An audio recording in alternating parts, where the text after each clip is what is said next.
गुरु प्यारी साध संगत जी, आप सभी को प्यार भरी राधा स्वामी जी। संगत जी, चाहे कुछ भी हो जाए, लेकिन अपने पूजा मंदिर में कुछ मूर्तियां कभी ना रखें, वरना आपको भारी नुकसान उठाना पड़ सकता है। इससे घर में गरीबी और कंगाली आ सकती है। वास्तुशास्त्र के अनुसार कुछ चीजें ऐसी होती हैं जिन्हें पूजा घर में भूलकर भी नहीं रखना चाहिए। हो सकता है कि आप भी अपने मंदिर में ऐसी चीजें रख चुके हों जिनकी वजह से घर में तरक्की नहीं हो रही, धन की कमी बनी हुई है और बार बार मेहनत करने के बावजूद सफलता नहीं मिल रही। इसका कारण यह हो सकता है कि आपने बिना जानकारी के अपने पूजा मंदिर में कुछ ऐसी चीजें रख दी हैं जो नकारात्मक असर डाल रही हैं। बाद में हमें इसका पछतावा होता है।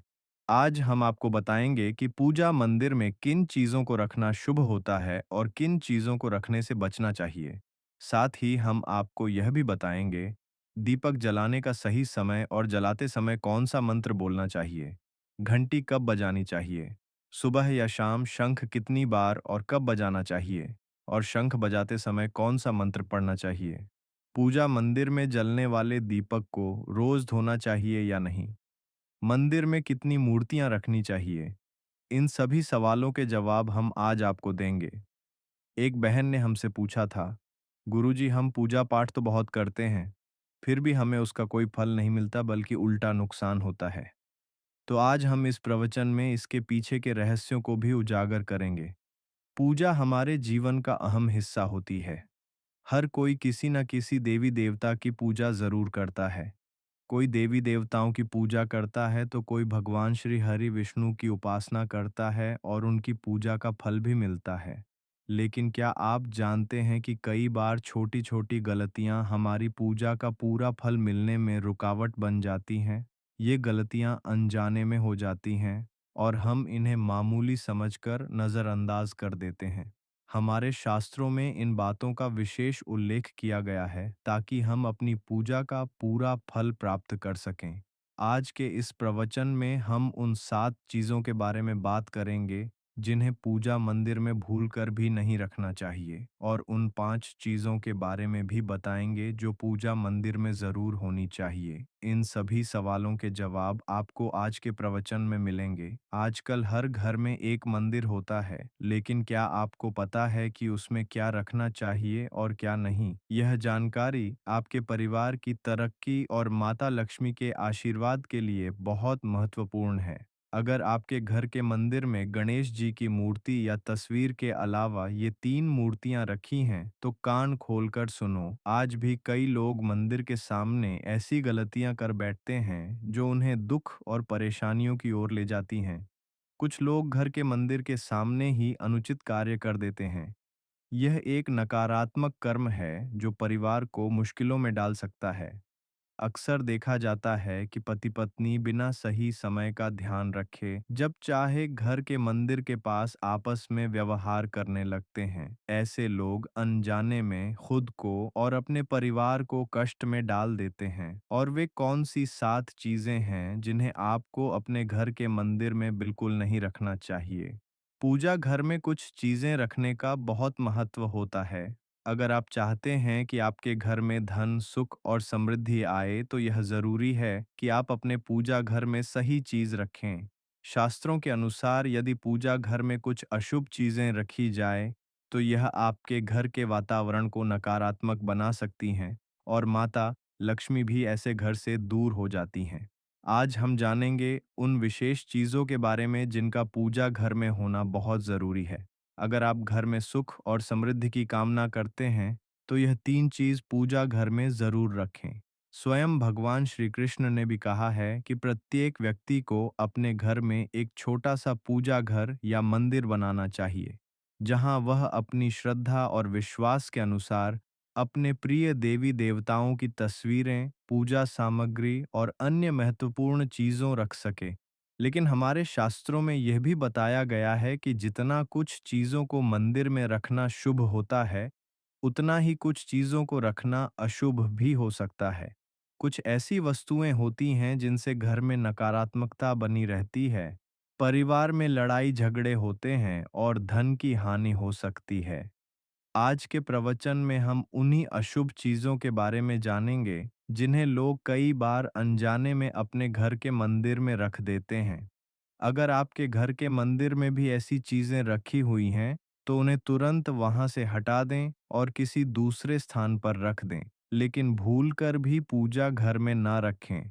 कुछ लोग ऐसा इसलिए करते हैं क्योंकि उन्हें लगता है कि यह चीज़ धार्मिक है और इनकी पूजा की जानी चाहिए। लेकिन सच ये है कि इन चीज़ों को मंदिर में रखना आपके घर के वातावरण को नकारात्मक बना सकता है और यह परिवार के लिए हानिकारक हो सकता।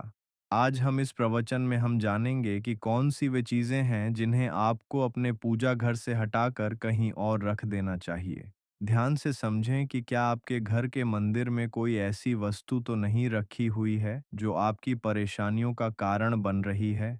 भगवान श्री कृष्ण ने कहा था कि कलयुग में लोग कुछ अशुद्ध चीजों को धार्मिक मानकर उनकी पूजा करेंगे, जबकि शास्त्रों में उन्हें वर्जित माना गया है।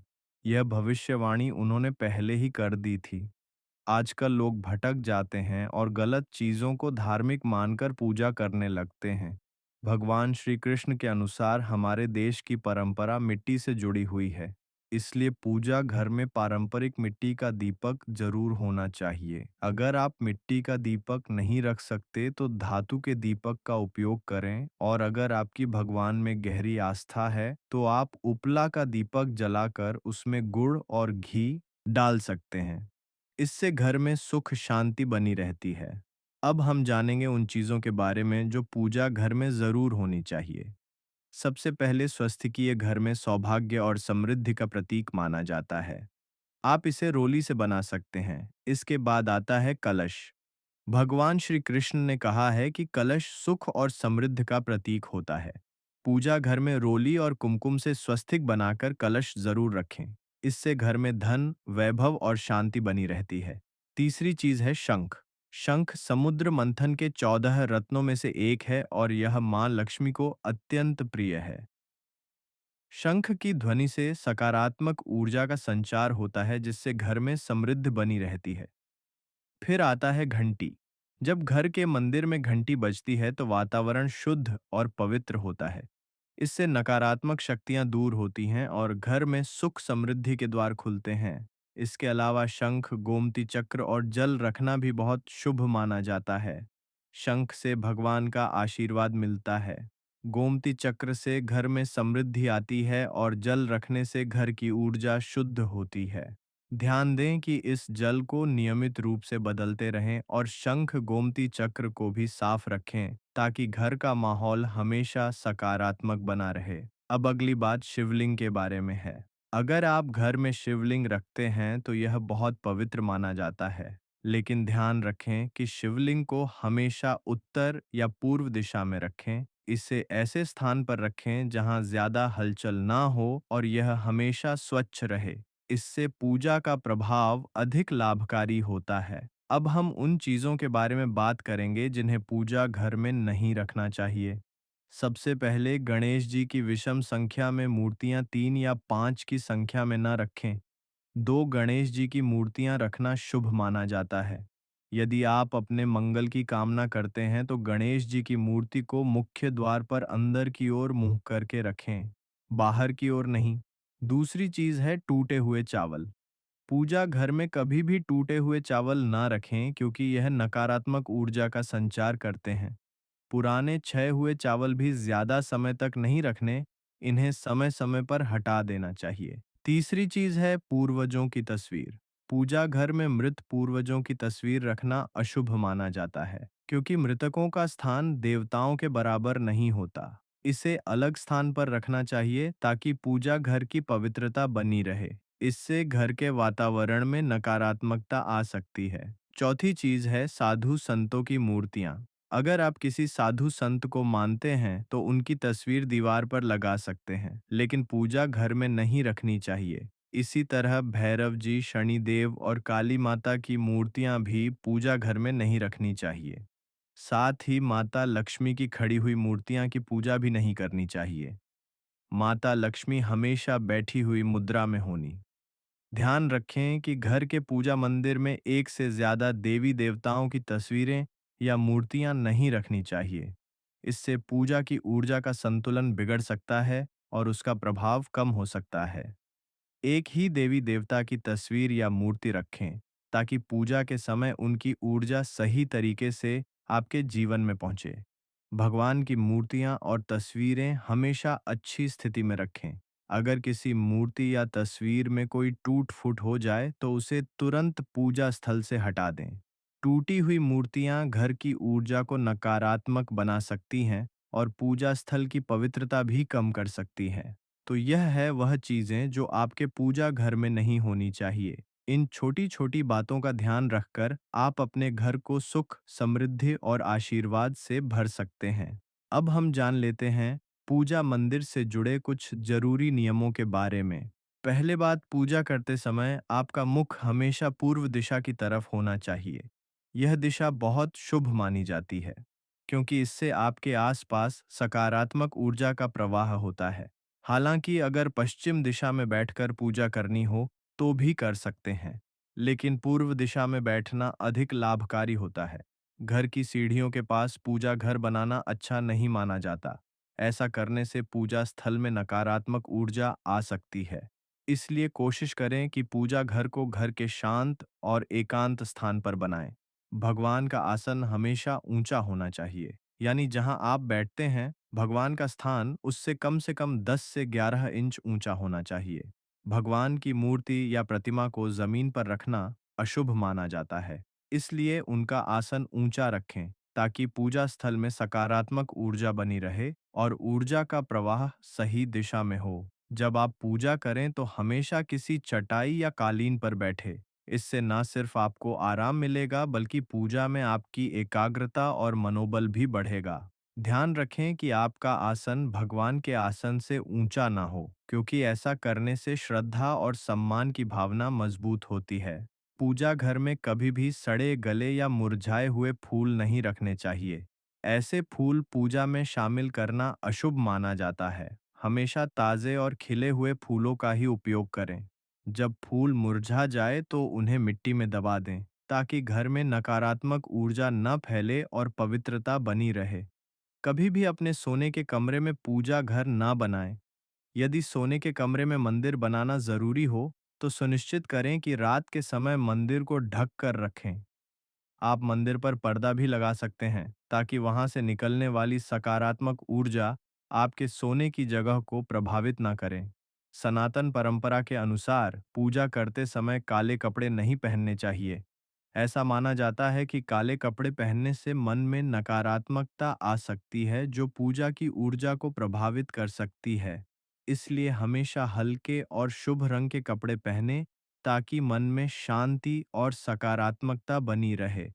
तो यह कुछ जरूरी नियम थे जिनका पालन करके आप अपने पूजा स्थल को और भी पवित्र और प्रभावशाली बना सकते हैं। इन नियमों का पालन करें और अपने जीवन में शांति, समृद्धि और सकारात्मकता का अनुभव करें। अब हम जान लेते हैं पूजा मंदिर में दीपक जलाने से जुड़े कुछ महत्वपूर्ण नियमों के बारे में। दीपक जलाना एक बहुत ही शुभ कार्य माना जाता है, लेकिन इसे सही तरीके से करना बेहद जरूरी है। सही तरीके से दीपक जलाने से भगवान की कृपा मिलती है और घर में सकारात्मक ऊर्जा का वास होता है। दीपक का स्थान बहुत महत्वपूर्ण होता है। दीपक को हमेशा भगवान की मूर्ति के सामने रखें ताकि उसकी रोशनी भगवान के आशीर्वाद और कृपा का प्रतीक बने। इससे दीपक का प्रकाश आपके पूजा स्थल को पवित्र और ऊर्जा से भरा हुआ रखता है। हिंदू धर्म में दीपक जलाने के कुछ खास नियम बताए गए हैं। जैसे कभी भी खंडित दीपक नहीं जलाना चाहिए। खंडित दीपक से पूजा अपवित्र हो सकती है। पूजा करते समय दो दीपक एक साथ नहीं जलाने चाहिए। ऐसा करने से ऊर्जा का संतुलन बिगड़ सकता है और पूजा का असर कम हो सकता है। तेल और घी का दीपक एक साथ नहीं जलाना चाहिए। इन दोनों की ऊर्जा अलग-अलग होती है और ऐसा करने से पूजा की शक्ति पर नकारात्मक असर पड़ सकता है। दीपक को हमेशा उन समयों में जलाना चाहिए जब भगवान जग है हो, जैसे सुबह और शाम के समय। सुबह पूजा करते समय दीपक जलाएं और फिर शाम की आरती के लिए भी दीपक जलाएं। यह समय पूजा और ध्यान के लिए सर्वोत्तम होता है।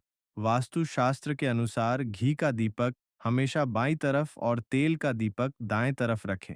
इस प्रकार दीपक को सही दिशा में रखने से पूजा स्थल में ऊर्जा का संतुलन बना रहता है और घर में सकारात्मक प्रभाव आता है। ज्योतिष शास्त्र के अनुसार दीपक को कभी भी पश्चिम दिशा में नहीं रखना चाहिए।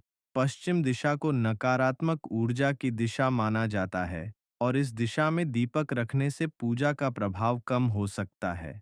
दीपक को हमेशा उत्तर या पूर्व दिशा में रखें, क्योंकि यह दिशाएं पूजा में सकारात्मक ऊर्जा का प्रवाह करती हैं और आपकी पूजा को फलदायी बनाती है। दीपक जलाते समय ध्यान रखें कि उसकी बाती का मुंह हमेशा पूर्व या उत्तर दिशा की तरफ हो। यह दिशा सकारात्मक ऊर्जा की दिशा मानी जाती है और इससे आपकी पूजा में शक्ति और प्रभाव बढ़ता है।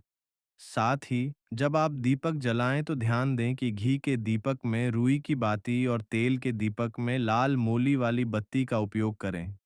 माँ दुर्गा और माँ लक्ष्मी के सामने गोल बाती का दीपक न जलाएं, इससे पूजा में अनिष्ट प्रभाव उत्पन्न होगा।